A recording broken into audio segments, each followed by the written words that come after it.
let's go. Produce it, process it, distribute it. I go make the dough just to feed my own. I go do it all.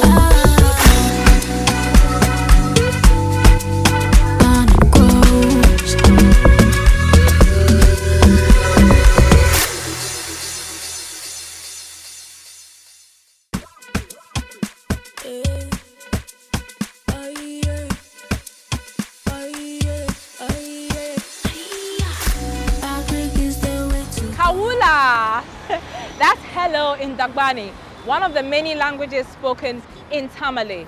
Yes, we're in the Northern Regional Capital, and we're here to meet some people doing great strides in their fields of work, particularly in agro-entrepreneurship and technical and vocational entrepreneurship. I can't wait to meet them, and I'm sure you can't wait to meet them too.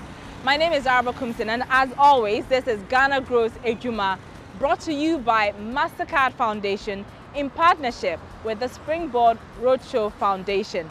We're here to meet a lot of young people doing a lot of young things. So let's meet our first guest, shall we?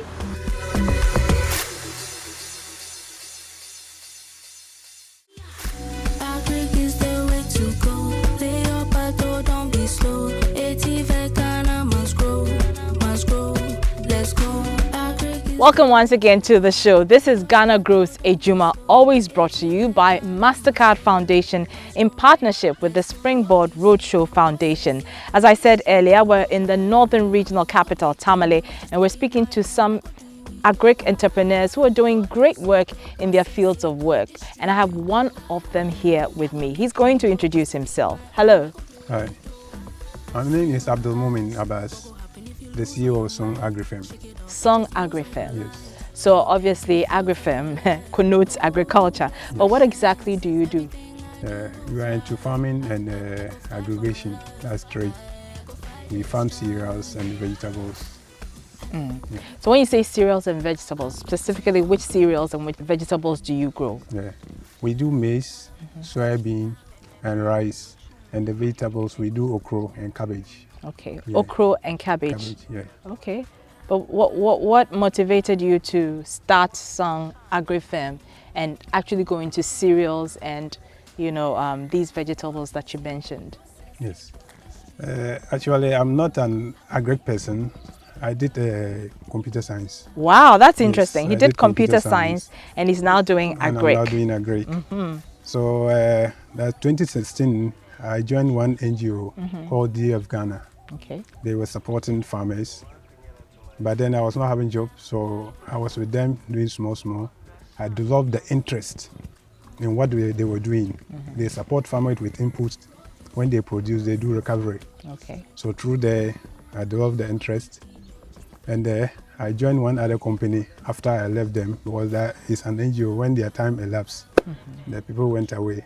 So I joined one other NGO who they were into agric.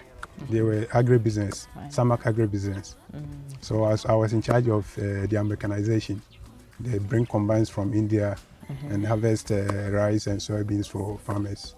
So through that I raised some small capital and I registered my own business 2017. That's on SungAgrifirm. I see. Yeah. Wow, that's interesting. So you studied computer technology. Yes. And now you're doing agriculture. Agriculture full time. This is a huge switch. Yes. Like, what inspired that? Did you realize that there was money to be made in agriculture, or is it because you weren't getting any jobs in, the course that you studied? Not getting any job as such. As I said, I was with Samak Agribusiness and Shinkawa Boni. They work together. Currently, they are still operating and they need me, but still, I said no. Because I know that there is a lot of money in the soil. There is money in the soil. Hold that thought. Let me just remind our viewers, there's a lot of money in the soil. This keeps coming up. So remember that, put that at the back of your mind. Yes, there is a lot of money in the soil. And I'll encourage the youth to come in. When I was with Samak, I saw how they were going with things. And our first year, they did 1,000 acres of maize with a budget of 1 million Ghana cedi. By the end of the harvest, the money that we got, that tells me that I shouldn't be following companies. I should rather set on my own company and also get people that will come on board and will work through there. They can also start their own things. I see. As we are talking, I'm working with 8 people. Currently, one of them, I have given him capital. Okay. About 5,000 Ghana cedi. Okay. That was last year. Okay. And this year, he has also started his own farm. Okay. That's I interesting. think that's the model I'm doing. That's very inspiring. And I'll pick another one person to replace him. The following year, whatever that I got, although I've been paying them, but at the end of the season, if we do our calculation, whatever we get, the one who is older on our side, we gave him something to also go and start on his own.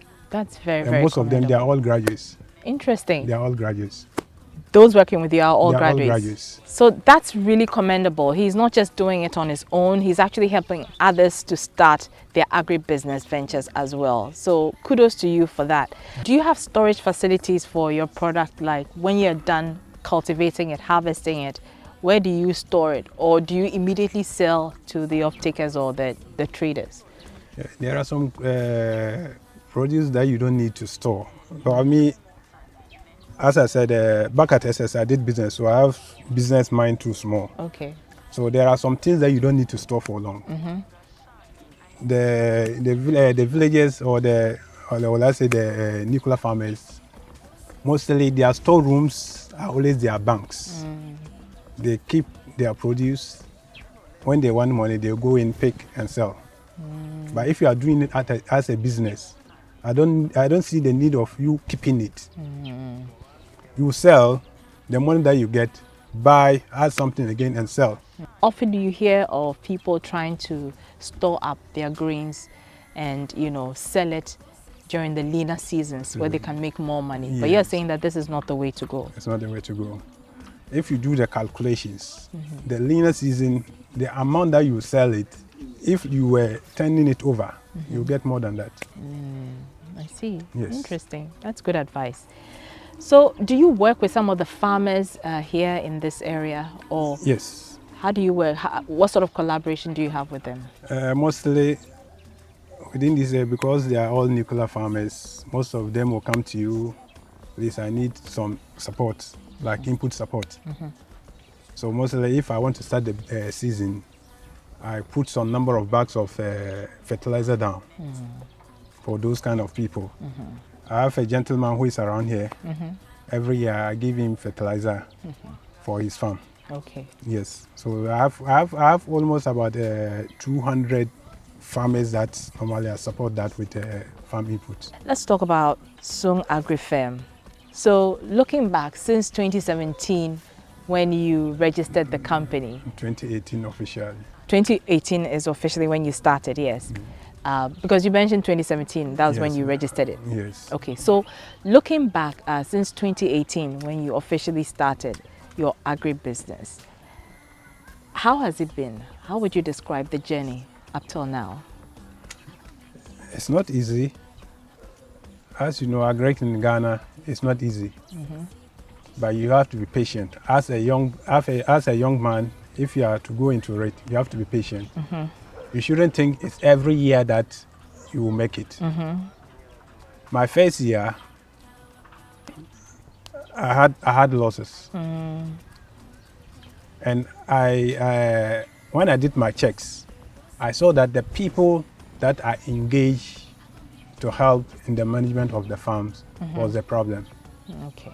So I quickly changed them because I was using the locals. Oh, okay. Like if I get a land at this community, Yes. I want to use somebody around here who will take care of it. At the end of the day, the person will be in the house and will not take care of the farm. I've heard similar stories Yes. elsewhere. But if you bring somebody from elsewhere to Yes, come, yes. the person knows that I'm just here for the purpose of this farm. Exactly, exactly. I see. So Yes. all your farms, you don't use the locals? I don't use them again. Okay. If okay. the one that I brought, if he, maybe I'll get somebody within to assist him, but he is not in charge. Okay. Okay. Yes. Okay.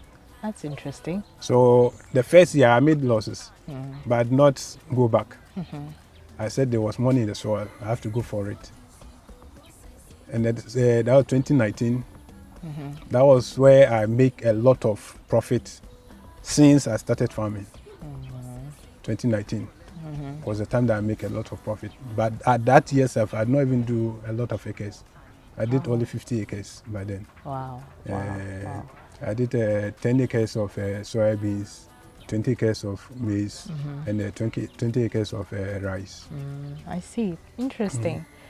What are your own thoughts on, government's policy on agric? I know that they've come up with what they call the Planting for Food and Jobs, both 1 and 2, the reviewed one. What do you make of it, and what do you think should be included to make it more efficient? Okay, we are looking at how this PFJ2 would go. Even for the phase 1, that one, it was nothing to run home about. The phase 1, nothing. Well, most of the fertilizers that they brought, those are they smuggled it out of the country. Allegedly. But we have seen it. Okay. Yeah, we have seen it. Okay. So it's you people who don't always want to support it, but we those on the ground, we have seen it. You've seen it? Yes. What advice would you give to government to improve agriculture, especially as they've embarked on this PFJ2? The PFJ2, the policies that they have put in place, if really they will go by it, I think we will succeed. Yes. When I read the documents, the way the models that they are going to use is perfect. Oh, okay. If only they will go by it. Okay. Because everything government there, we don't always trust it till it happens. It happens. Yes. That's interesting. So let's take a look at the future of SungAgrifirm. What does the future hold in store for SungAgrifirm? Right now, you're doing a great job. You're making profit. You are employing people. You're helping smallholder farmers. You're doing such a great job. What does the future hold in store for you? One cannot predict the future, but we always have our projections. And we pray that God should help us to achieve what we projected for. I can't predict, but in the next 5 years, I'm praying that SungAgrifirm should be one of the big agriculture company in Ghana. That's my prayer in the next 5 years. In the next 5 years. Yes. That's very ambitious. Yes. Yes. Okay. Before we go, Because I have a lot of proposals I have down. Just a matter of support. If we kickstart those proposals, we'll go up. I wish you all the best. But before we go, I need to ask you this big question. If you were giving 1,000 acres in the northern region here and 500 acres in the city, Accra, would you choose Accra, or if you had to start all over again, you do exactly what you're doing right now? I'll do times 10 of what I'm doing over here. I'll do times 10 of what I'm doing over here. Times 10? Yes. Amazing, because there is money, in the soil. Thank you so very much. All right, okay. And there you had it. That's one ambitious agric entrepreneur, and you all can learn a thing or two from him.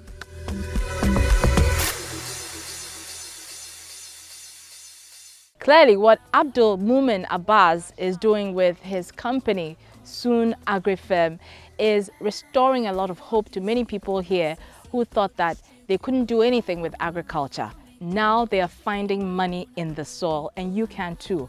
I hope this has inspired you. That's our show for today, folks. This has been GhanaGrows Edwuma, brought to you by the Mastercard Foundation in partnership with the Springboard Road Show Foundation. Until next time, it's bye.